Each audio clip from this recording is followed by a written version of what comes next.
दोस्तों आज की वीडियो में हम जानेंगे कि जैसे हम सभी को पता ही है कि साल की अंतिम अमावस्या जो है 30 दिसंबर 2024 को आने वाली है। इस दिन सुहागिनों के लिए बहुत ही विशेष होता है क्योंकि हम सुहागिनें व्रत रखती हैं। तो दोस्तों इसमें हम कुछ महत्वपूर्ण बातों को जानेंगे, जैसे कि हम सभी को पता ही है कि अभी खरमास का समय चल रहा है। तो ऐसे में हमें क्या कोरा कपड़ा पहनना चाहिए या फिर नहीं, सुहाग सामग्री खरमास में हम खरीदें या फिर नहीं खरीदना चाहिए, पति के लिए जो हम कोई भी चीज़ रुमाल, शर्ट, टी-शर्ट कुछ भी हम चढ़ाते हैं तो क्या उसको हमें खरीदना चाहिए खरमास में या फिर नहीं खरीदना चाहिए। और भी कुछ महत्वपूर्ण बातों को जानेंगे, जैसे कि क्या हमें श्रृंगार करना चाहिए खरमास के समय में, फेरी से पहले क्या हमें पानी वगैरह पीना चाहिए या फिर नहीं पी सकते हैं, क्या फेरी लगाने के बाद ही हमें कुछ पानी पीना चाहिए। तो चलिए दोस्तों वीडियो को शुरू करते हैं और जान लेते हैं सारी जानकारी को।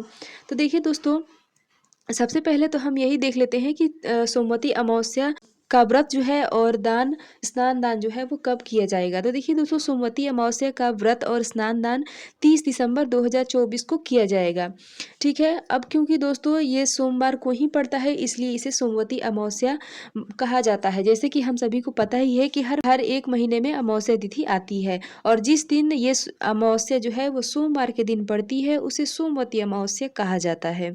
तो दोस्तों इसी दिन यानी कि 30 दिसंबर 2024 के दिन हम पूजा पाठ करेंगे, स्नान दान करेंगे।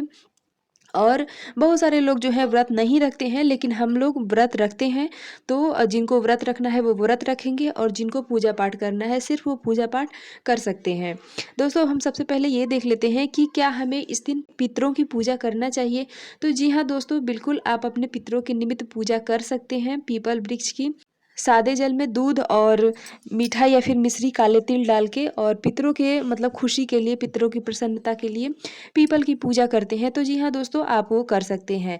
अब है कि क्या हमें कोरा कपड़ा पहनना चाहिए या फिर नहीं। तो देखिए दोस्तों, अभी तो जो है खरमास का समय चल रहा है, लेकिन मैं आपको बता दूं कि कोई भी अमावस्या हो, यानी कि खरमास के वाला अमावस्या हो या बगैर खरमास वाला भी अमावस्या हो, तो हमें अमावस्या तिथि के दिन कोई भी कोरा कपड़ा नहीं पहनना चाहिए, नॉर्मल दिनों में भी। ठीक है, अगर आपका व्रत रहे तो भी, व्रत ना रहे तो भी आप साफ सुथरा स्वच्छ कपड़ा पहन सकते हैं, लेकिन कोशिश करें कि बिल्कुल कोरा कपड़ा हमें उस दिन नहीं पहनना चाहिए। ठीक है, इसके पीछे का कारण ये है कि अमावस्या की तिथि जो होती है वो पितरों की तिथि होती है और पितरों के तिथि के दिन हम जो है कोई भी शुभ मांगलिक कार्य नहीं करते हैं और कोरा कपड़ा भी हम नहीं पहनते हैं। इसलिए सोमवती अमावस्या के दिन भी हमें कोरा कपड़ा नहीं पहनना है। अगर आपको वही कपड़ा पहनना है तो आप एक दिन पहले पहन लें और उसको धो के, यानी कि सिर्फ पानी से खंगाल के और फिर दोबारा से सोमवती अमावस्या के दिन पहन सकते हैं, लेकिन बिल्कुल कोरा कपड़ा ना पहने।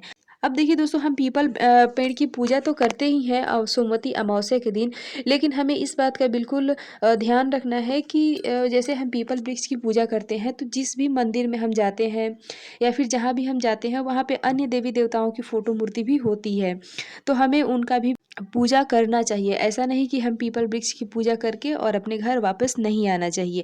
हमें उनकी भी पूजा करके आरती, दीप, भोग जो भी हमसे हो सकता है हमें उनको भी ज़रूर करना चाहिए। ठीक है, अब है दोस्तों कि क्या हमें सुहाग सामग्री या फिर पति के लिए हम कोई भी एक चीज़ चढ़ाते हैं तो हमें क्या खरमास के दिनों में खरीदना चाहिए या फिर नहीं। तो देखिए दोस्तों, सुहाग सामग्री को हम सभी को पता ही है कि कोरा ही चढ़ाया जाता है, चाहे आप दान करें या फिर आप खुद के लिए चढ़ाएं।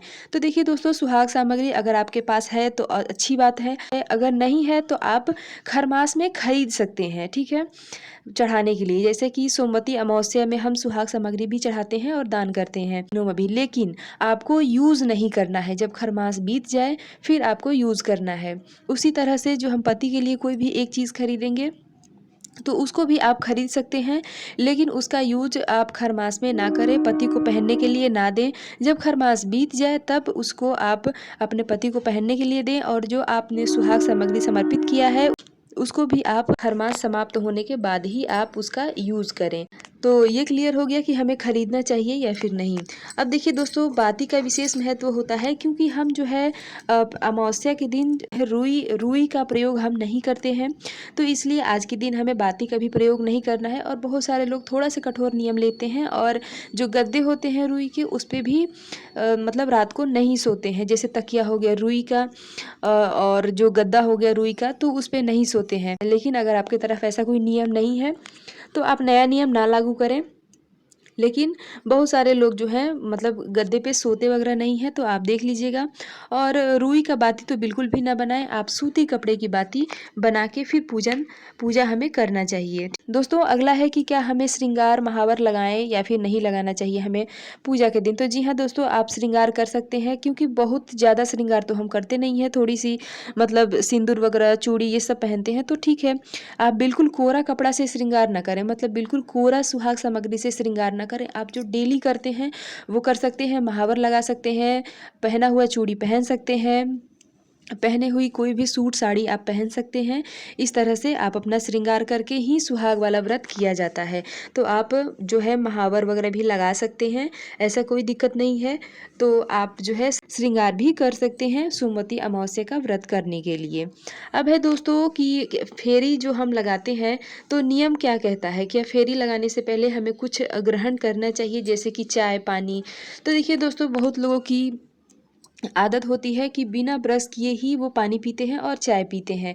तो देखिए दोस्तों, अगर आपसे बच जाता है तो आप बचा लीजिए। लेकिन आजकल की सिचुएशन ऐसी हो गई है कि अधिकतर महिलाओं को जो है मतलब अधिकतर लोगों को जो है थायराइड वगैरह की समस्या हो गई है। तो ऐसे में उन्हें खाली पेट एक गोली लेना पड़ता है। तो आप ले सकते हैं, ठीक है। क्योंकि अगर आपका शरीर स्वस्थ रहेगा तभी आप कोई भी व्रत अपने पति के लिए, अपने बाल बच्चों के लिए कर सकते हैं, अपने घर परिवार के लिए कर सकते हैं। तो सबसे पहले आप अपने शरीर का ख्याल रखते हुए, अगर आपका शरीर साथ दे देता है तो आप कर लें। लेकिन अगर आपको पानी पीने के मतलब प्यास लग जाती है तो आपको पी लेना चाहिए, ठीक है। आप पानी भी पी सकते हैं, लेकिन आपको एक बात का ध्यान रखना चाहिए कि जैसे आप स्नान करते हैं तो स्नान करने से पहले पानी पिएँ, ठीक है। पीना चाहते हैं तो चाय भी पी सकते हैं, दवा खाना चाहते हैं तो दवा भी खा सकते हैं। लेकिन नहाने के बाद हमें अपना शरीर जूठा नहीं करना चाहिए, क्योंकि नहाने के बाद हम नहाते हैं मतलब पूजा करने के लिए। तो इसलिए आप इस बात का ध्यान रखें कि नहाने से पहले आपको जितना पानी पीना हो आप पी सकते हैं, लेकिन कोशिश करें कि नहाने के बाद ना पिएँ। तो इस तरह से आप जो है फेरी लगाने से पहले पानी भी पी सकते हैं। आप अपने शरीर के अनुसार ही काम करें, आप अपनी बॉडी के अनुसार ही काम करें। हमारा शरीर स्वस्थ रहेगा तभी हम कोई भी कार्य कर सकते हैं। तो दोस्तों, हमारा वीडियो यहीं तक का है और आशा करती हूँ कि ये जो खरमास के समय में अभी जो अमावस्या तिथि पड़ने वाली है, इसकी महत्वपूर्ण बातों की जानकारी आपको अच्छी लगी होगी। वीडियो पसंद आया हो तो लाइक ज़रूर करें और इसी तरह की वीडियो की जानकारी के लिए आप हमारे चैनल को सब्सक्राइब कर बेल आइकन ज़रूर प्रेस कर दें, ताकि वीडियो के नए नोटिफिकेशन आप तक सबसे पहले पहुंचे। तो दोस्तों, मिलती हूँ इसी तरह से एक और नए वीडियो के साथ, तब तक के लिए बाय।